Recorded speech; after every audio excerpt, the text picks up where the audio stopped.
Radio Show with your host, Lonnie Clark. We stand together and accept that we now live in a world transformed by Fukushima. Monday, Wednesday, and Friday from 8 a.m. to 9 a.m. Pacific Standard Time here on UCY.TV Radio. We relentlessly engage every ear that listens. We expose and confront the complete lack of accountability for the nuclear industry. Consider social engineering programs who view our bodies, minds, and souls as assets on a balance sheet. We discuss vital current issues, interview activists, and engage our audience in an effort to allow all voices to be heard. The Age of Fission Radio Show creates a venue that all will choose.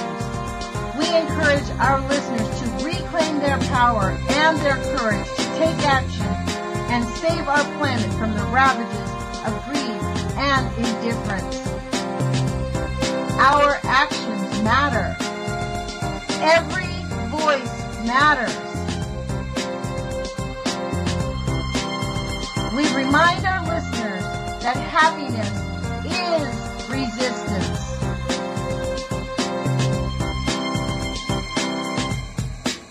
Love is greater than fear.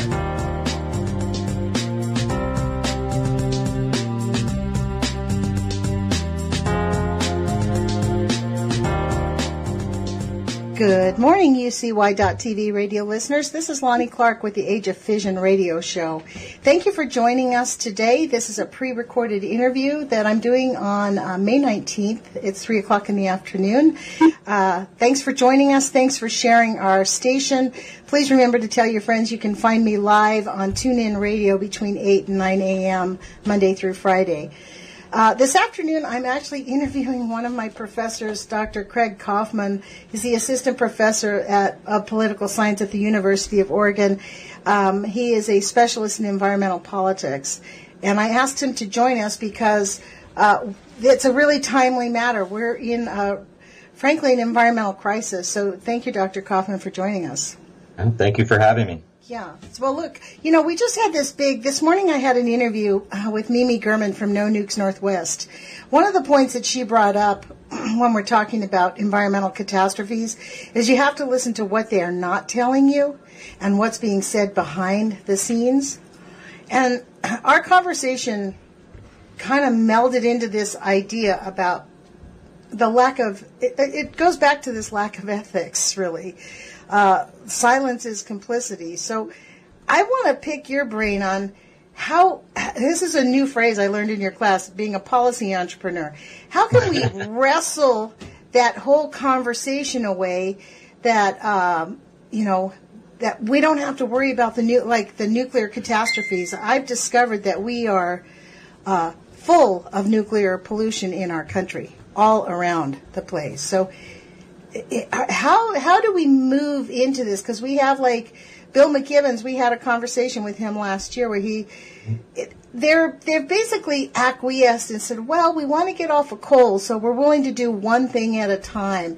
My view is that they're concurrent. We can't get off of one because arsenic and strychnine are still poison, right? So what do you say to that? They're naturally occurring poisons, of course, right? Yeah, but there are toxicity levels, of course, right? So you want to try to limit the toxicity levels. But your point's taken. So the question is, I'm not sure I understand your question specifically. Is it that how do we convince people to adopt our values, or to just simply recognize the degree of the environmental degradation, the seriousness of it, or... And the secrecy, because this is the secrecy's killing us. That's the issue, is how do we move our policymakers from a complete secret thing into...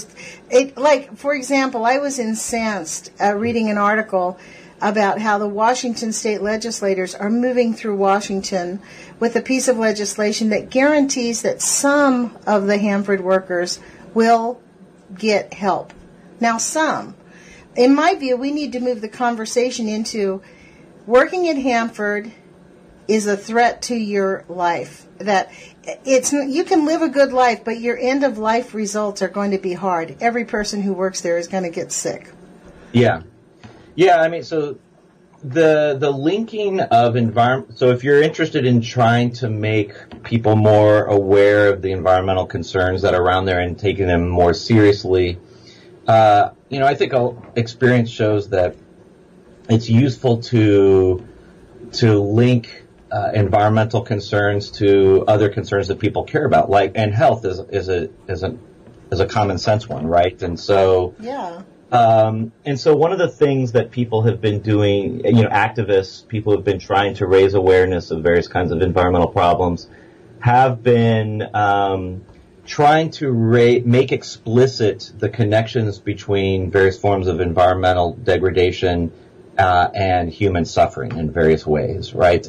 Because often people are not always aware of the connections. And so sometimes, one strategy to answer your question more specifically is to make those connections and reinforce them through the way the different arguments are framed. So to give you an example of that, there have been a group of lawyers, environmental lawyers and environmental activists who have teamed up with human rights lawyers and human rights activists to try to show how people who are defending the rights of their own communities to protect the natural resources on which they rely. So, things as basic as just having access to clean water, or simply, air that's free of highly toxic chemicals and things like that. And so often when community members challenge powerful economic interests, they get attacked, particularly in countries where the rule of law is not strong. And this is the case, for example, in some of the countries that I do my research in Latin America. And so increasingly, the UN Commission for Human Rights has started documenting what they call co-violations. These are violations these are actions that violate both human rights standards and are violations against the environment, broadly speaking, so to speak. And they've started for 2 years now. There have been annual reports by the UN High Commissioner on Human Rights that track these so-called co-violations. And they include, for example, jailing activists. Often they're indigenous activists who are resisting, for example, mining companies coming in and literally destroying the ecosystems on which these indigenous communities depend. Because, for example, in one area where I work, you're talking about. And where is that? So I'll give you an example from the Amazon region of Ecuador, where there is an indigenous community that is living in an area that's slated for the country's first open-pit copper mine. And the copper mine is going to be 8 kilometers in diameter and more than 1 kilometer deep, right? So any hole in the earth that large you're literally going to dig up entire ecosystems. And then what people often don't realize is it's not just a matter of physically removing, the top layer of soil and all the plant and animal vegetation that goes off it. That's going to be eliminated. But what people don't realize is all of that material has to go somewhere, and it's typically just dumped in the river systems, and so that contaminates the rivers downstream, and so the magnitude of the effect is quite large. Now, that's almost 5 miles, 8 kilometers. Yeah. That's a huge. Yeah, no, it's huge. But right. It's almost like this same thing that's happening in Fukushima. I don't know if you pay attention to that, but I read an article the other day. The Japanese are pretty much, their diet passed a law that said that they're going to dump those contaminated waste storage containers into the Pacific Ocean. Yeah. So one way that people are trying to change, raise awareness and change the way people think is to link this connection through the concept of a co-violation, link the idea that destroying an ecosystem to the extent where endemic species will go extinct, which has been shown by the environmental impact studies of the mining company that's authorized to do the mine. Wow. Is linked to this idea of also human rights abuses, because communities that depend on these ecosystems have no choice but to stand up and resist. And so when they're attacked, essentially, in Ecuador, it has legal ramifications because in the Constitution, then they actually have rights of nature granted in their Constitution, and as also within the Constitution, it grants communities to defend the rights of their ecosystems. And so there is a legal standing for them to resist, even though it's often not respected in practice, for example, in the case that I just mentioned. Yeah. So that raises a second answer to your question, which is increasingly communities around the world that feel vulnerable to, for example, extractivism, and nuclear energy waste or what have you, are seeking new legal tools that will enhance their ability to challenge powerful economic interests. Right, so there's this recognition that the environmental laws as they were written around the world in the 1970s and so forth have proven inadequate because they focused on mitigating harms rather than preventing harm. Right. And the problem, while the idea of mitigation made sense at the time for a number of reasons, or at least seemed reasonable, that the mitigation is simply slowing down. But if you increase the number of degrading activities, even if each one is individually has a lower impact, the savings, so to speak, in lowering the individual impact is overwhelmed by the increase in the number of activities, such that degradation continues to expand, right? And so there's an awareness that mitigation is an insufficient approach in terms of developing legal policy. And so around the world, there are a number of experiments with new types of laws, environmental laws that focus on preventing harms rather than mitigating harms. And they're structured in a number of different ways. My research focuses on one particular way to structure those, which is by recognizing ecosystems as legal persons and therefore having legal rights. And like the river in New Zealand that we read Like the river in New Zealand, exactly, right. So I'd be happy to talk about the various cases. Yeah, I'd love that, because frankly, that's a very clever idea to give those ecosystems their own set of rights, because that it's kind of like what they did with the corporations. They gave the corporations peoplehood, right? It is exactly modeled on that, yeah. And so in New Zealand's case, it was exactly, they were trying to replicate what lawyers call legal fiction, right? This, you can create a legal concept that doesn't make sense in reality, but nevertheless is useful because it has legal force. So recognize this notion of a trust or a corporation as a legal person. And there's no reason why you couldn't expand that concept to various other entities that aren't people in reality, but you could treat them as people and therefore grant them rights. And so by virtue of doing that, so part of the rationale for doing that, creating these laws, is to provide a legal basis for communities particularly marginalized communities that that lack power vis-a-vis powerful economic actors like corporations. So, for example, in the United States, communities don't actually have rights, right? Corporate property rights are king in the U.S. legal system.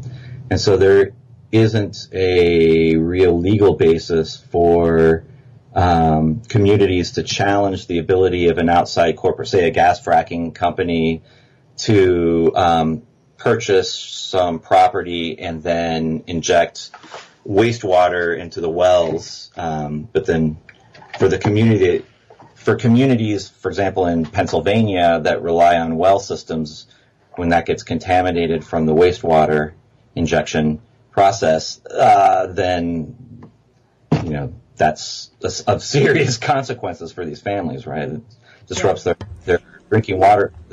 Well, it's not even just like immediate consequences. We're talking long-term sustained damage.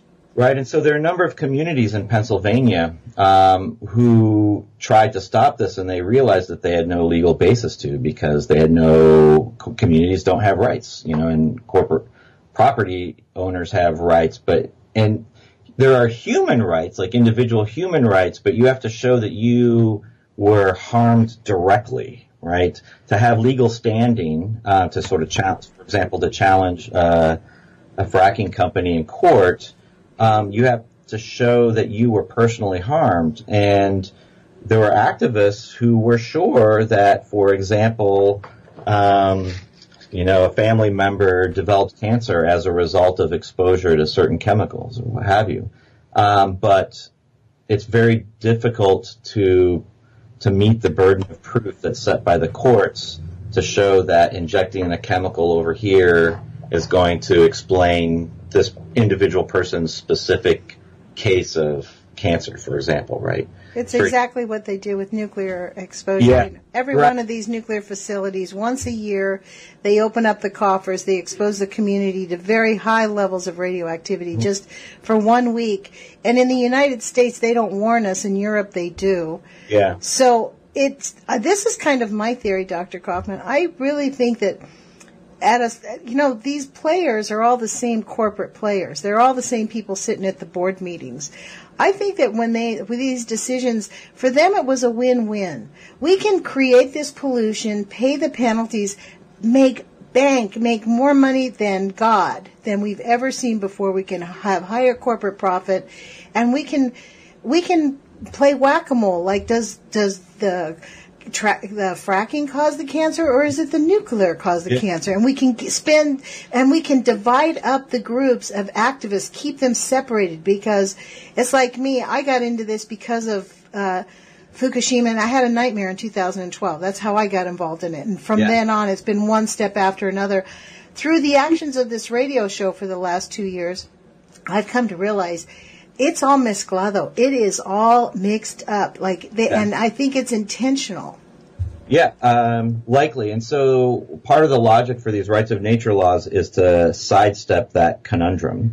Because if you design a law that recognizes the ecosystem as having rights, and then you empower community members to take legal action in defense of nature's rights, on nature's behalf, then you don't have to show that the community members were harmed or any individual person.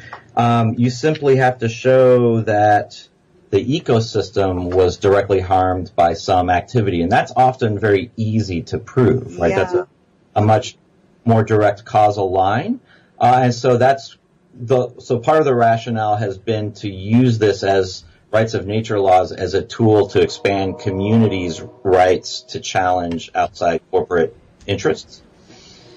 Is that being done here in the United States? It is. There are 42, so that's part of my research. I'm writing a book on this, and there are 42 municipalities or townships or various kinds of local governments that have adopted Bill of Rights that recognize community rights and rights of nature, and many of them explicitly give those rights priority over corporate property rights.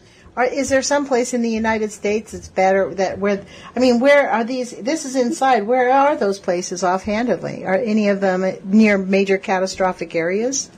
Yeah, so they vary. Yeah, so the first ones emerged in Pennsylvania, which shouldn't surprise you because of the post-industrial industrial history there. And the first one emerged in response, through a community effort to try to resist expanded sewage sludge into the water system. Wow. Increasingly, though, they're being adopted by communities that are targeted for hydraulic fracturing. And so you see them in places like Pennsylvania, Colorado, New Mexico, Oklahoma. But you also see them in California, here in Oregon as well, Washington State. They're sort of spread out. And they're not interestingly all in what you would think of as blue states or blue communities per se, because they're not necessarily being driven by environmental activists. Again, it's being tied into this notion of community rights, which is an idea that resonates in many, red states or conservative communities. So is that what it's being called, community rights? Yeah. So that's happening here in Eugene, Oregon. There's that was my next question. Yeah, so there are at least 3 initiatives in Oregon that I know of to try to create. So there are no existing rights yet, but there are 3 different organizations that are working to establish rights of nature ordinances in Oregon. So the one that was furthest, so in the election that happened last Tuesday, there was an effort there was a balloted initiative to invoke rights of nature to prevent the construction of the gas pipeline. So you might have heard of that on the right. So that there's a rights of nature movement in Coos Bay, in Coos County, to do that. Here in Lane County, there's an organization called Lane County Community Rights, and they are working to establish an ordinance that recognizes community rights and rights of nature. The issue that is motivating, I guess you could say, that is the aerial spraying and the GMO. Yeah. Right? The geoengineering, that's out of control here. Yeah, so, various communities identify various... I think we should have nuclear at the top of our list. Did you know that Albany is a fuse wrap site? It's full of radioactivity. I did not know that, no. Yeah, most people. Yeah, so interestingly, I don't know of any cases. It doesn't mean that they don't exist, but I don't... This is the thing, it's not your fault. The nuclear industry has spent billions of dollars keeping that off of everybody's plate. Yeah. No one thinks about it. And so I'm curious, though, you keep saying this thing. Now, this is one of the things, I came into this through a YouTube community, and there was a wild cursing guy named Kevin Blanche who had the idea called the Post-Ignorance Project. So I contacted him and got involved with him for 2 years because I thought I was the perfect post-ignorant person. Like, I'm a perfect example. I lived next door to San Onofre nuclear power plant. Much of my life, I thought it was an observatory for the Navy. Seriously, I did not find out it was a nuclear power plant until I moved up here, until 3 or 4 years ago. I mean, we need to have this come to Jesus moment. So you keep in your conversation here using this rights of nature, rights of community, the language. So one of the things that I think is important for us to hear in our language is how we frame, I learned this in your class, the policy entrepreneur, how we frame the language in these petitions and the things that we're passing can set precedent for us protecting our environment in the future. Yeah, and that's conscious. In other words, the choice to frame environmental protection as community rights around this notion of community rights is a conscious one because, the people that are pushing this, I think, believe that that's, in the United States, that's a concept that resonates across political divides, right? And it is framed in terms of promoting democracy. So there's an organization, for example, that called the Community Environmental Legal Defense Fund, CELDF, they go by CELDF as their acronym. They hold these workshops that they call democracy schools. And in these democracy schools, they teach communities about the way that they can't, the imbalance between corporate property rights and the lack of community rights, and what they can do to create new legal ordinances to strengthen community rights as a tool for combating, wealthy economic corporate actors. Mm-hmm. And so it's not incidental, right, that they call these things democracy schools, right? Because that's something that resonates well positively in the United States culture. You don't see rights of nature activists framing in other countries, framing the issue around this notion of community rights or democracy, because there are other framings that are more powerful in those countries. And so it is an important thing to think about what kind of framing is going to resonate and get support of people, particularly across political divides. Can you say the name again? What is CELDF, yeah, it's an environmental NGO. It's an NGO of environmental lawyers. CELDF? Yeah, it's the Community Environmental Legal Defense Fund. Oh, yeah. CELDF. And they have created a national network of local community rights organizations, including the Lane County Community Rights, right? Organization right here in Eugene is a member of this network that was created through their contact with CELDF. And in fact, there is an upcoming democracy school here in Eugene on June 2nd and 3rd for any of your listeners that are interested in this. Right before finals. Thanks, guys. June 2nd and 3rd, you said? Yes. What time? How long is it? What is it? What time would it be? It is, so it's a Friday. They're pretty standard. It goes from like Friday evening 6 to 9 or something like that, and then 9 to 5 on Saturday. Yeah, I see that one in Eugene, Oregon. There's also one in Waynesboro, Virginia. I went to the website. I found it on the website. Yeah, so they have them all over. There was one in someplace in... Well, it says you can schedule one. It says host a democracy school. So So if there's not one near you and you want one, go to this. I'll put the link inside this at the interview at the notes. I'll ask Jules to put this link in. Yeah, and so the strategy that they advocate would be equally applicable to, anti-nuclear activism as much as anything else, right? Like it's the point of these things is to train citizen activists, give them information they need to understand what they can do, right? And then to train them in the techniques to try to... This is what I think, Dr. Kauffman. I really believe that they are not separated. Like, I take issue to being called an anti... I don't like to be called anti-anything. For a while, I used to call myself a nuke truther, because really what we want is the truth, right? And then I spent some time talking to pro-nuclear people, and I understand their point of view. And in my view... it's the chemicals. It's the nuclear. They all came on us at the same period of time.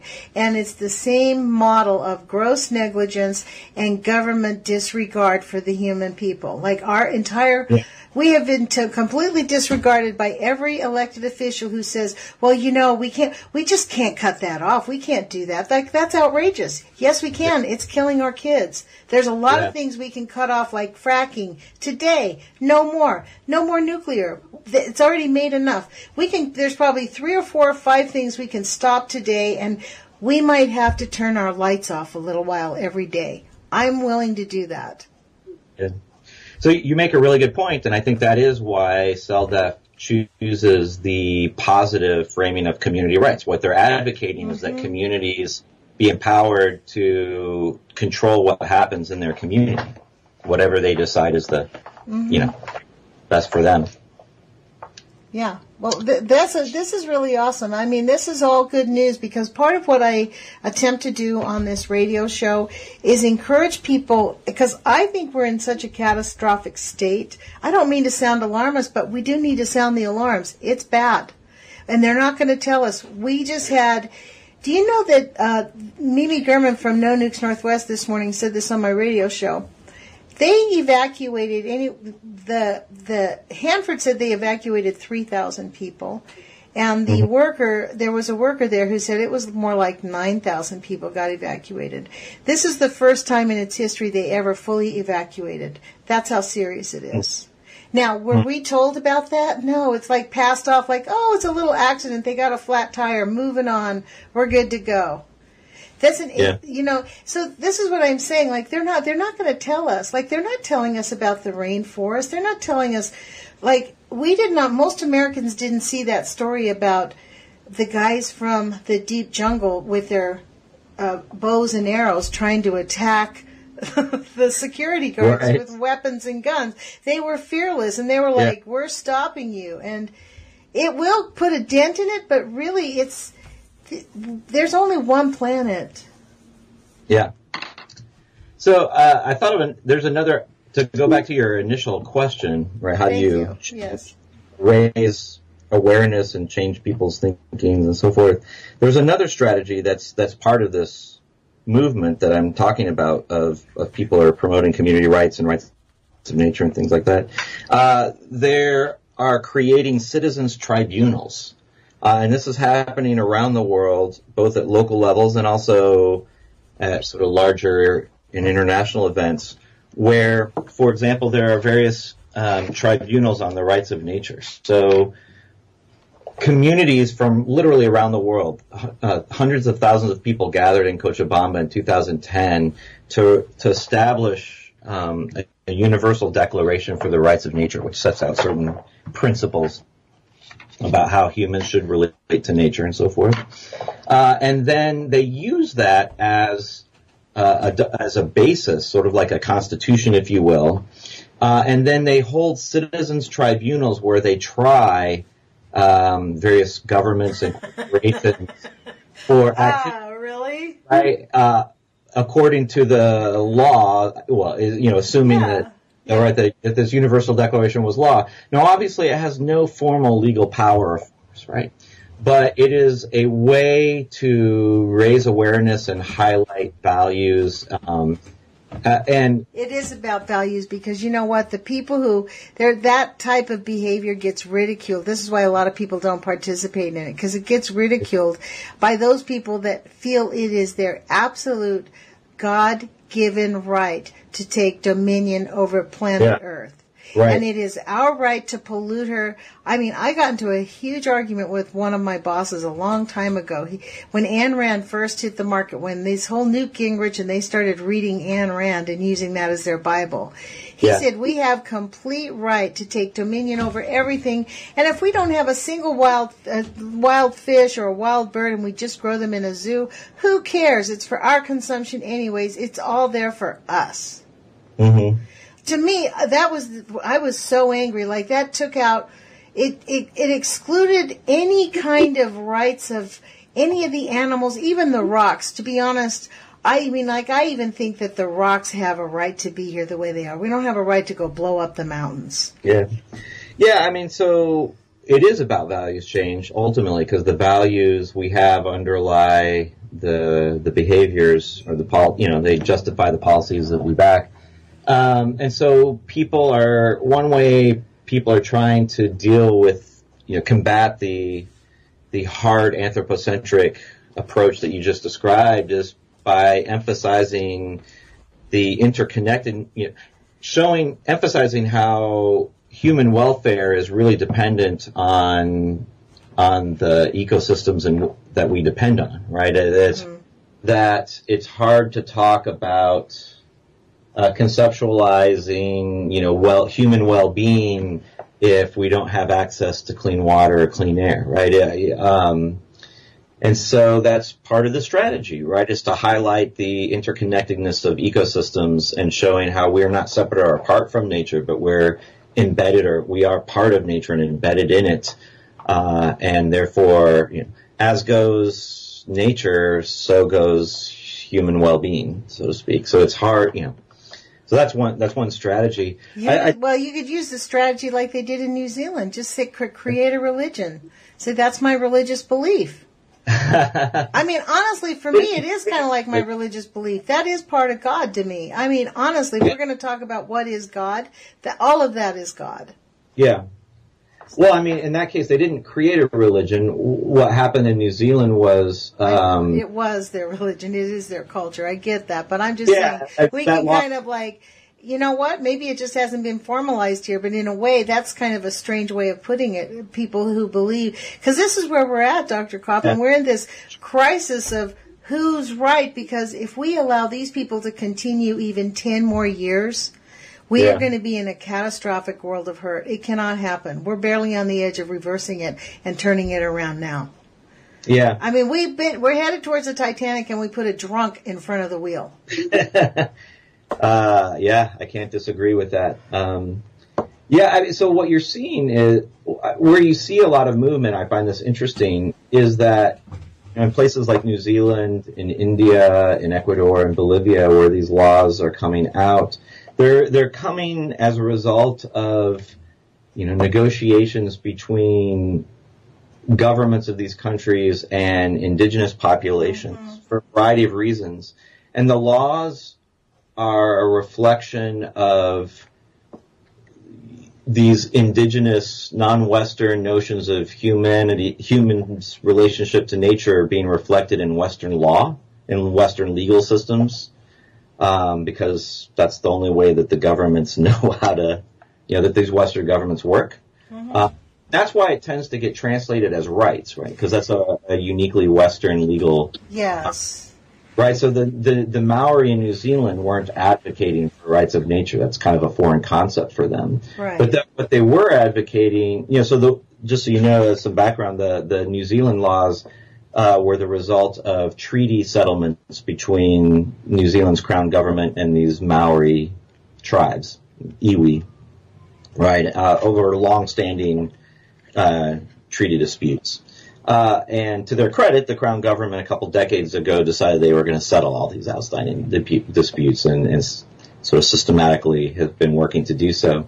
And they recently claimed that a river is its own entity. And the reason is because the Maori iwi, which are sort of like tribes, if you will, trace their ancestry to ecosystems. Like they trace their identity in part to the locations where they are, which are typically tied to an ecosystem like a river or a forest or something. Yeah.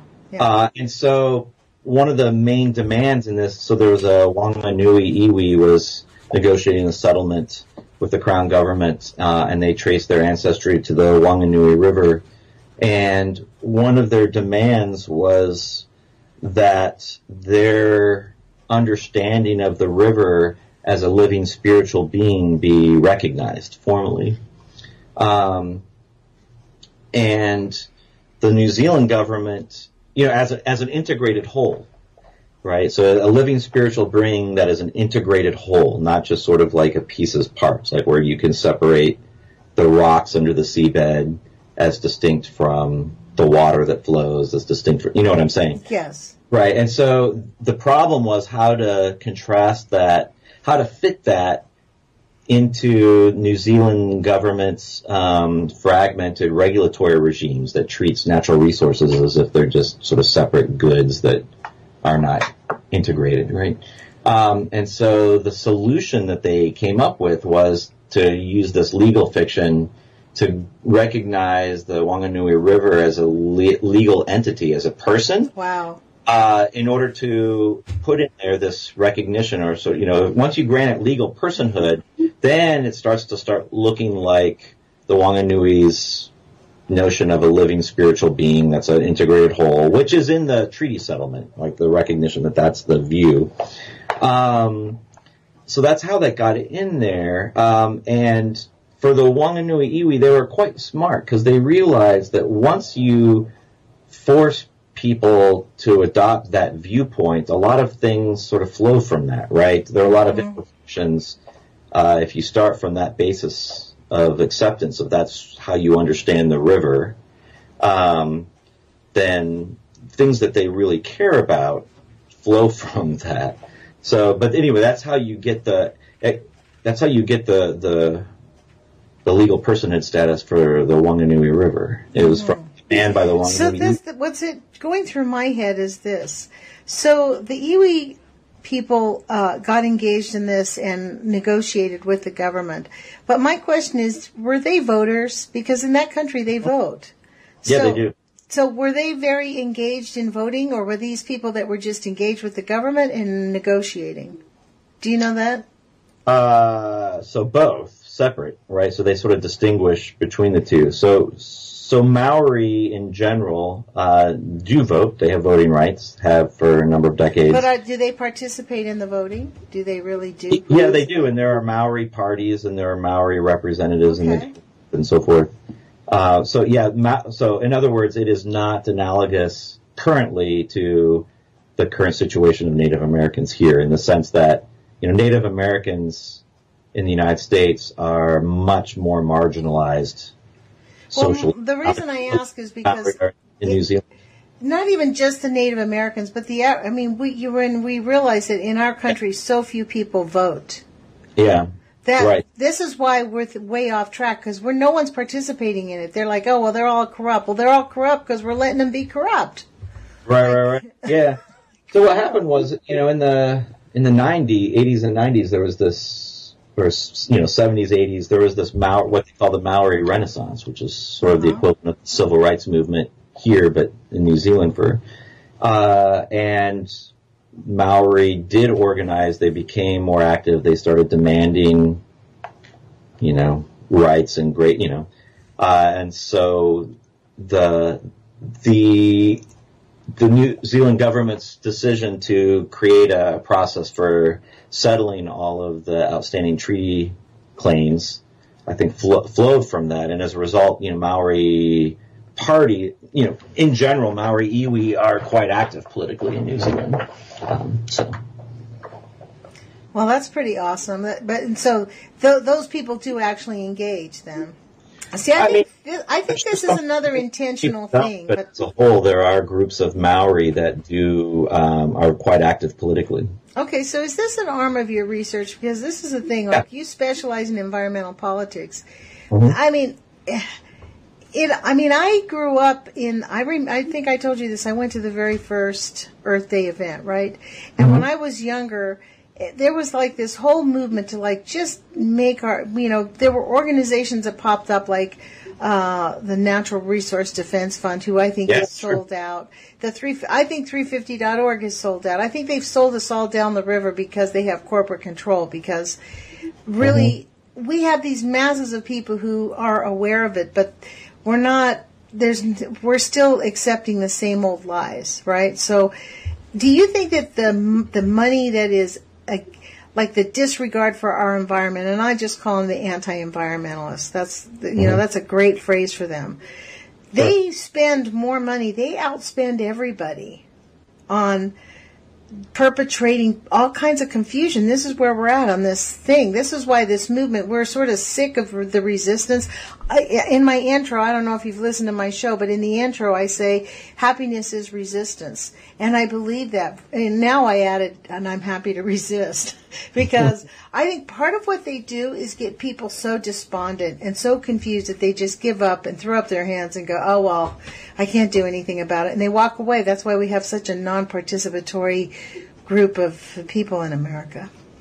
Yeah, I think that's part of it. I think another part of it is, they've been very successful at promoting this idea that sustainable development means you can have everything, right? That we can have economic growth, infinite growth and environmental protection, and that infinite, economic growth and consumption and new technology will be the solution.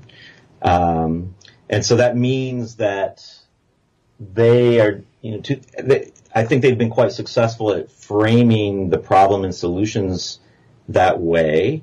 And as a result, that framing sets themselves up as the people that can provide the solution, because they will be the corporations that invest in economic growth and provide the new technology, right?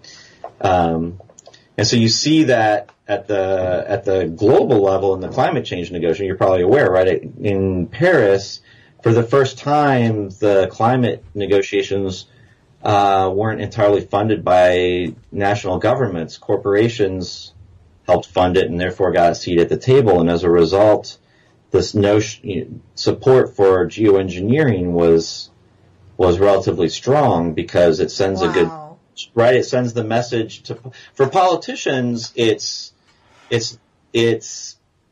preferable because the message is we don't really have to take any uncomfortable, strong action that could be economically problematic and therefore politically costly.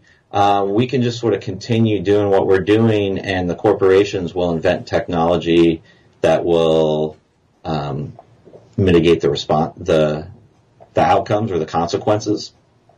And the corporations like it, obviously, because these are new areas for new growth. Right? These are whole new industries that are... Yeah, but how do they justify the murder? How do we justify our government turning a blind eye to knowingly murdering people and harming people and causing harm because we refuse to tell them, no, you cannot do that. That's like, you can do anything you want, but you can't harm people. Yeah, I don't... I'm not familiar with cases like that in the U.S., but so when you say that, I think of these co-violations that I mentioned. Like where indigenous actors that are trying to resist mining are being jailed or in some cases killed.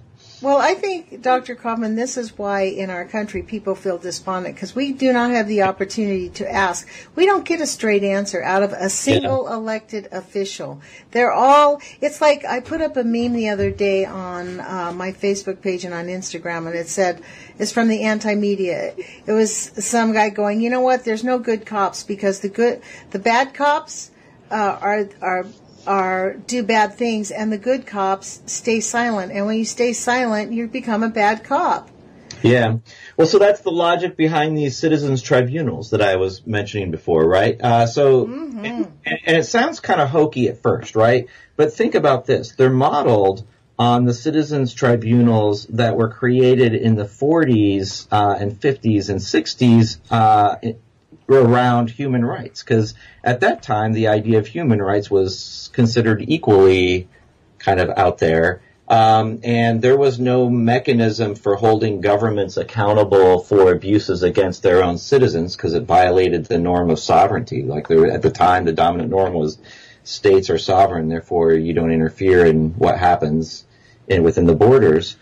And after World War II, right, there was this notion that no, states have to be held accountable for atrocities that are committed against individuals, and that was the beginning of this notion of human rights. But human rights norms didn't strengthen internationally until, well, I'll put it this way: a key step or a key tool in the process of strengthening and establishing human rights norms internationally were these citizens' international human rights tribunals that raised awareness of them, that provided a model for what the human rights laws would look like, that how you would interpret these laws in particular cases, and when they were used to raise attention to the issue. How were they conducted? Like a real court? I mean, how did they do it? Like, do we have videos of these things? Or is there something we could, like Google and find a video of that? So I don't know if there's video of the human or transcripts or something like that. Is there? Transcripts. There's books and transcripts are written because this is how. So that eventually led to the UN Declaration on Human Rights, right? And now human rights pervades international law and is incorporated into domestic laws and so forth. And so the logic is that you can do the same thing with rights of nature, right? So that's why. So that's why citizens got together and created this Universal Declaration on the Rights of Mother Earth, is what it's called. And every year there are petitions, usually submitted by the Bolivian government to the UN to have a UN Declaration on the Rights of Nature. And to try to mobilize pressure for that, there are these citizen tribunals that are presided over by very respected, high-profile private citizens, but legal scholars, like and attorneys or somebody like that, like so for example, like you, or like a professor like you could be like the judge, or people with a lot higher stature than me individually. People like Vandana Shiva. I don't know if you have ever heard of her or know who she is, but she's, there are. I know what you mean. Like the people that are like working in the human rights or the nature rights act. Like people very high up who understand the laws, understand the implications, and how the case law and how all these perpetrators have perpetrated crimes against us and what laws they're breaking. Right. Yeah. And so the idea is that you get high profile, highly respected individuals who, you get a panel of them, and they preside over these cases. Like Dr. Helen Caldicott, she might be one to be a panel member. And Dr. Chris Busby, we could do a trial. We should create one of them. Well, so the Lane County Community Rights people here in Eugene are trying to organize a local rights of nature tribunal to deal with issues to try violations stemming from aerial spraying. So that's a kind of so these things are happening both at the international level with kind of more high-profile people, but they're also decentralized, and they're happening all over the place by communities to raise awareness within their local communities about the issue. So that's a strategy for trying to raise awareness and change values over time, essentially. Well, that's, what, this is off topic a little bit, but when we only have 7 minutes left, so I hate to, if you don't know enough or, feel free to just bow out of this, but I have this intuitive feeling that geoengineering is somehow linked to the nuclear industry because they're an odd fact that they started around the same time. And I know this about, like, the World Health Organization in 1957 signed into a contract with the International Atomic Energy Agency that allowed them to censor anything they wanted. They have complete authority over the World Health Organization. They have been the world's largest criminals I've ever believed in my life. They're genociders. They did not allow the World Health Organization to go to Chernobyl for 5 years. And they only allowed them to study 3 types of cancer and only in children. And so now they say, it takes you 5 years to get anything, and it's only in children that it happens. So the way they twist things is really bad. And I think it's the same way with the geoengineering. Do you know anything about those programs? I don't know intermingling? Well, so I know people who are scientists who are working on geoengineering. I don't know anything about any involvement of the nuclear energy one way or the other. No interconnectivity to any of that you'd heard of? No, not that I've heard of or that I know of. I mean, I can tell you, corporations aren't actually doing the science of geoengineering, right? They may be financing or seeing market opportunities, but the people who are actually developing the science behind this are scientists who think geoengineering, a lot of them think geoengineering is a horrible idea, but they're working on it for the following reason, right? They look at the climate change science and they see the writing on the wall. And they realize that unless we take action in the relatively short term, in 40, 50 years, in 40 or 50 years is going to be the point at which the effects are so severe enough that the denial will likely go away and there will be strong social demands for governments to do something, right? But at that point, and then governments will turn to the scientists and say, give me some options, right? But at that point, the options will be quite limited because the opportunity for preventive measures will be gone at that point, right? And so scientists look at that scenario and they look at the current political climate and they are often quite pessimistic about the political will to take preventive measures before it's too late. And they fear that what's going to happen is that in 30, 40 years, politicians are going to come to them and say, we need a solution to mitigate the problem now in some sort of crisis scenario. I don't think we have 40 years, Or honestly. maybe however long, right? So however long. And from the scientist's perspective, they say, look, we don't want to just start thinking about this then. Yeah. Yeah. Right? Because the geoengineering, beyond sort of the moral problems, which are significant, right? Just the sheer technical obstacles are serious. And you only have kind of one shot. You kind of have to get it right the first time. So they said, we need to be thinking about this now and start working on the science now, so that, God forbid, if it comes to the point where we have to employ this, we have a lot of R&D behind us to inform it, and we're not just sort of making it up as we go in a crisis scenario. So there's a lot of that thinking is driving the science behind geoengineering. And then it's being funded by corporations who see an economic opportunity here.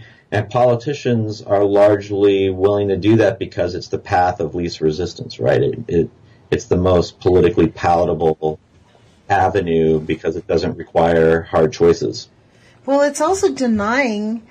It's such a denial on the cost to human health, to the cost of our environment. It's like the nuclear stuff. It's the same thing. It's complete denial. It's nothing but lies. It's like, at what point? I mean, their children. This is the issue. The types of toxins they're pouring on us are going to sterilize our future generations. We know that. It's not optional. I mean. Wow. Well, you know what, Dr. Kauffman, we're at 2 minutes now, so I wanted to give you an opportunity. If there's any websites or research sites that you think that you'd like people to know more about, you can have the last 2 minutes if there's someplace you can go. I guess, again, my research is on these new environmental laws like rights of nature and so forth. And so, for people who are interested in that, I encourage them to look at the Global Alliance for the Rights of Nature website. It is, I'll get it. Global Alliance for the Rights of Nature. I'll have a link. And so on there's a lot of information about these rights of nature tribunals. So if you wanted to see some little video clips of what those look like, I believe they're on that website. And then, as I said, the website for the Community Environmental Legal Defense Fund has information about these democracy schools and rights of nature laws. I'll put that in for sure. Around the United States, what those look like. And also they're helping around the world. They work in Nepal and India and Australia and a bunch of other places. Earth Law Center has a lot of good information on their website. Okay. Those are, and then here on the West Coast, again, there's in California, the organization movementrights.org. Okay. So people who are interested in tactics or strategies to work at the community level to try to empower communities to resist, there's a lot of good resources and examples on those websites. Well, thank you, Dr. Kauffman. We have about 30 seconds left. I encourage everybody, put your courage feet on because your actions matter. Lean into it. It does matter. And I thank you for joining us, Dr. Kauffman. Okay. Thank you. Bye-bye. Bye.